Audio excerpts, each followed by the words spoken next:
say recently, including some people close to me, have said that I don't like IndyCar road racing anymore, and street course racing in particular is something that I don't like. I'm only about the ovals nowadays. But I'll say this: the Long Beach Grand Prix was absolutely a fan freaking tastic IndyCar race. It was a breath of fresh air for very oxygen starved lungs, so to speak. Because the first two events of the season, I guess we can't call them both races because the Thermal $1 Million Challenge was a non-championship event. But between St. Pete and Thermal, we saw very little actual on-track competition. It was a lot of cars driving much slower than they were intended to drive in an effort to save fuel or tires. And don't get me wrong, there was saving in this Long Beach race, but a luckily timed yellow managed to split the strategy and create what I thought was an all-time classic IndyCar race. And it's not just the racing that we sell here. And I think a classic race isn't just a good race, which of course Long Beach was, but it's also the principal combatants at the center of the battle for the win. And we saw so many big names have significant milestones reached in this race, and they did battle with one another at points. Drivers like Scott Dixon and Joseph Newgarden, I couldn't actually think of another time where they had directly been in contest for the same race win, and both with an equal shot at victory.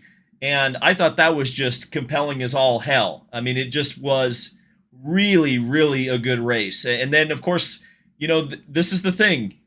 For some reason, racing has decided it hates lap traffic these days. But for me, when I hear the words lap traffic will be a factor, and also the fact that leaders can pass the lap traffic, it made for an extremely exciting and somewhat controversial finish. And so, for me, this gave me everything I wanted in an IndyCar race. And if you say that I'm not being positive right now, I don't know what to tell you. Now, we do have things to talk about that are negative in this video. But we'll save those for the end. This is going to be a mostly positive video. We've got to talk about Scott Dixon, of course, the GOAT, and why he's the GOAT. I'll give you my thoughts on that. And we'll also talk about the race in general, break down some of the controversial things like the incident between Newgarden and Herta at the hairpin, as well as a few other things. But I think it's important right now to look at how the 27 drivers and cars finished the 49th running of the Long Beach Grand Prix. And it was indeed Scott Dixon winning at Long Beach, leading 42 laps, and on an alternate fuel strategy that no one could make work except for the GOAT. Scott Dixon wins over Colton Herta in second place, the 2021 champion at Long Beach. Herta was charging at the end, and arguably, if he hadn't got into the back of Joseph Newgarden, though it was definitely difficult to avoid, he might have had a shot at Dixon. Alex Palou has yet to win the Long Beach Grand Prix, but he's always in the hunt. Someday, this race will be his. And of course, that kind of rings similar to his record at the Indianapolis 500 as well for the reigning IndyCar Series champion, Joseph Newgarden, the reigning Indianapolis 500 winner and former winner at Long Beach. Finishes fourth after leading 19 laps and coming into contact with Colton Herta. Herta did apologize for that, though, and we'll talk about that a little bit later.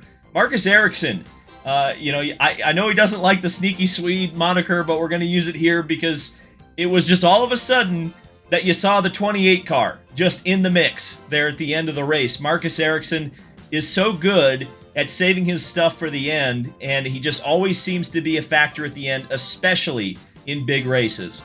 Will Power in sixth spot looked early on like he was going to absolutely dominate the running, getting a great hole shot off of the start from the outside front row position, leading 15 laps on the green tires. But once the alternate strategy came into effect, Scott Dixon simply outran Will Power on that strategy. Kyle Kirkwood was on it as well. The defending winner at Long Beach didn't have a great day, did lead one lap, but Kyle Kirkwood coming home seventh, the third driver on the Scott Dixon strategy.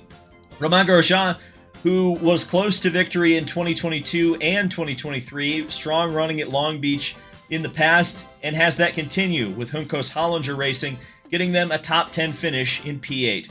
Felix Rosenqvist looked absolutely awesome in qualifying, but braking issues, which I think he also suffered from at St. Petersburg, ultimately left him with a 9th place finish. Extremely disappointing for such a promising start to the season for Felix Rosenqvist that he does not yet have a victory or a podium. It's kind of incredible that that hasn't happened yet. Alexander Rossi, another former winner at Long Beach, finishes P10, top McLaren in the field. The McLarens were just a little bit off in terms of pretty much everything in Long Beach. Their qualifying did not go well. The race a little bit better. Rossi taking 10th. Theo Pourchaire, who is Theo Pourchaire. Sorry, I knew I would screw that up. Theo Pourchaire. I gotta learn that name. You gotta learn that name. This kid is a star. F2 champion. First IndyCar race. Hadn't even sat in the car until he got in the seat in practice for Long Beach. Manages to finish almost in the top 10 in P11. I think he impressed a lot of people, and it was announced today that he will drive the 6 car at Barber Motorsports Park, the last race before the month of May. And if you're David Malukas, there are a lot of questions around the future of him and McLaren going into the future.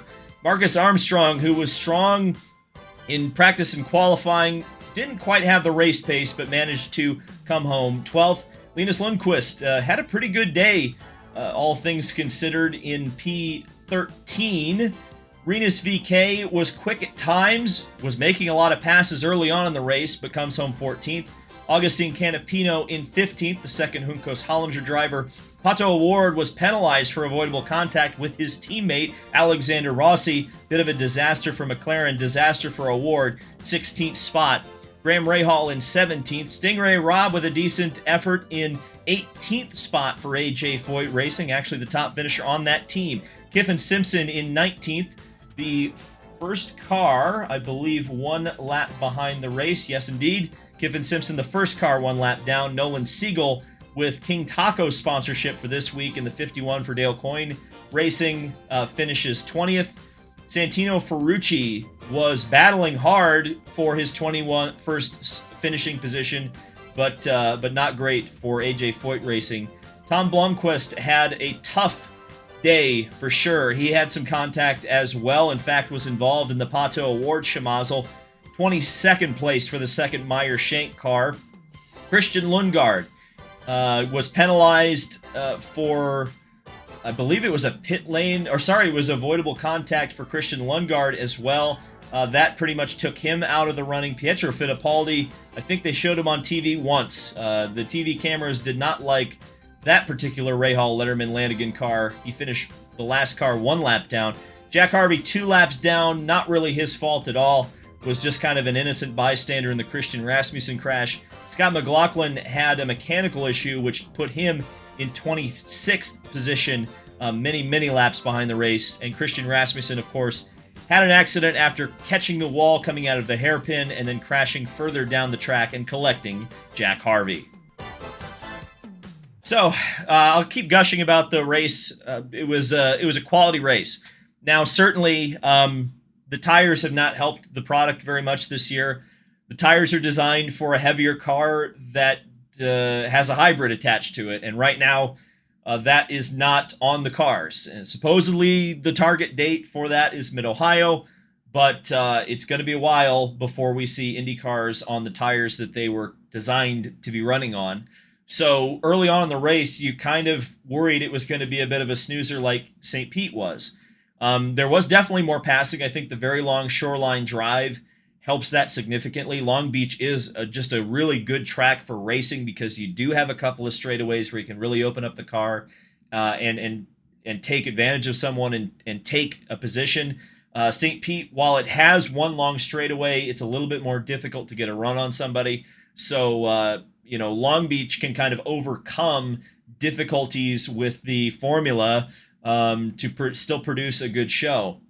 But once we got that yellow for Christian Rasmussen's crash, it just made everything better. Because once you had that split strategy going, You had guys who were going absolutely flat out, passing as many cars as they could possibly pass. And then you had the intrigue of the strategy of the other drivers, like Scott Dixon, who had to go fast, pass cars, and save fuel, which is an impossible task. And yet Scott Dixon somehow was able to pull it off. And thankfully, there was enough green flag running where the front of the field caught the back of the field.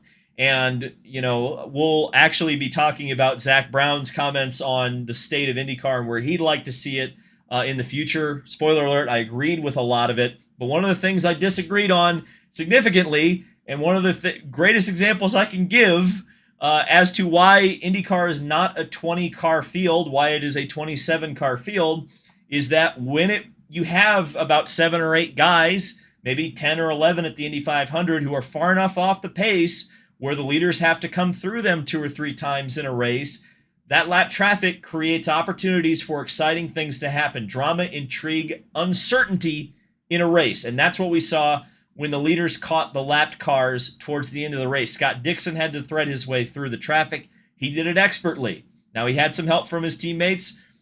That's to be expected, right? You run 5 cars, it's going to happen. But I'm not a fan of just waving them off either. No F1 style blue flags. I think the lapped cars should try to fight to stay on the lead lap. Now, once they get lapped, I think they should be a little bit easier to overtake than they were with the leaders. But, then because of that lap traffic and the bottleneck that created, you had the contact between Joseph Newgarden and Colton Herta, and that created some drama and intrigue. Now, certainly they didn't throw fisticuffs, and maybe they didn't need to throw fisticuffs at the end of the race, but I think you had some fan drama. You have a debate. Was it Newgarden's fault? Was it Herta's fault? I'm sure, there were Newgarden fans on one side of it and Herta fans on the other, and I think that's good for business. I would like to see, I don't necessarily want to see drivers running into each other all the time. I don't hate the idea of fan rivalries between fan bases of drivers. It works so well for NASCAR and Formula One. It would be nice if it happens here. And so incidents between top running drivers, and like I said, you heard the list of names in the top 6. It's most of the top guys in this sport. And they were all doing the battling for the win. And that's what grew IndyCar in the golden age. That's what continues to grow it now, is those drivers, those top teams duking it out every week. And thankfully, most of the drivers were in the liveries they run all year. That's nice too. But yeah, I think it was classy of her to apologize to Joseph. Do I wish they would have been a bit more catty in front of the cameras and do it behind closed doors? Sure. But again, that's the entertainer in me. The racer in me says fair play to both of them. But yeah, it was interesting to hear what Cindric said on the radio, relayed through NBC Sports' Marty Snyder, which is that, hey, they didn't call that avoidable contact, so you can run into anybody you want to. That's a dangerous precedent, but I guess you can do it at a 30-mile-an-hour hairpin. It's a little bit different at most of the other circuits on the calendar. But Scott Dixon, I think this is the thing we need to talk about the most. Why is Scott Dixon the greatest of all time, and the greatest in this era in particular? And I think it's because, and this is going to sound weird, Scott Dixon is the greatest of his era because he's the last of the greats of the old era. Now, what do I mean by that? Well, Scott Dixon himself has admitted on several occasions the reason why he is such a good fuel saver is that he grew up in an era in IndyCar when there was total open development, chassis, engines, tires, the whole shebang. And this created more disparity in the field than we see today. Now, I would argue that sometimes helps with the racing because it splits the field up a little bit more. But Dixon, the reason he is so good in this particular era is because he is driven with equipment and won with equipment that was so far away from the top shelf stuff, even when he was at a top shelf team at times with Chip Ganassi Racing, that Toyota would fund Chip Ganassi to go test with their Toyota engine, which was a little bit down on the Hondas and Fords and CART and the Hondas in the IRL. They would test and test and test. And what they would test would be, Scott Dixon, you're going to run 1,000 miles today, and you are going to run this lap time, and you're going to hit this fuel number, and we're going to keep doing it. The drivers of today do not do that. And it's not because they don't want to. Well, I think some of them don't want to, but it's not because of lack of trying. It's because of the era that we're in. We're in an era of sustainability and partnerships. Those two words, by the way, should never, ever be said in any racing marketing material ever again. They're the two worst words ever. But I digress. We live in an era where you can't test. There's not a lot of development. There's not a lot of competition on the technical side. Everything's developed. It's the series problem to make sure that things work, not the teams.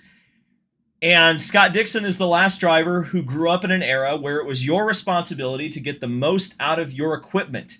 You complained about yourself because you were the reason that the car was going slow. It wasn't anybody else's fault.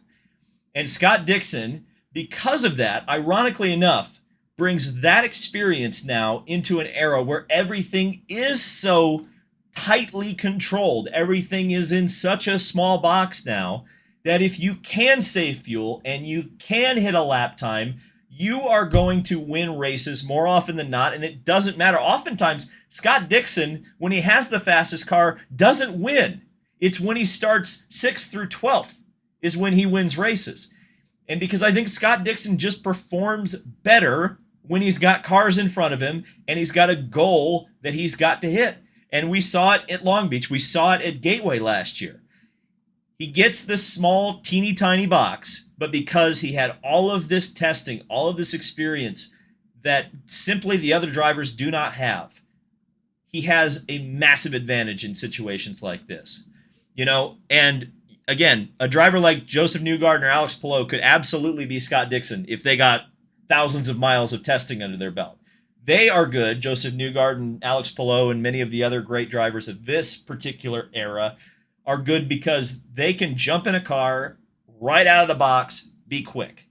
In a DW12, a DW12, they can jump in that car and just go like bonkers, and they can run really, really fast. We saw it in this race. Newgarden absolutely, eating up the gap on Dixon. You had the two different philosophies of IndyCar racing. You had the old school and the new school. That's what made this a classic race, right?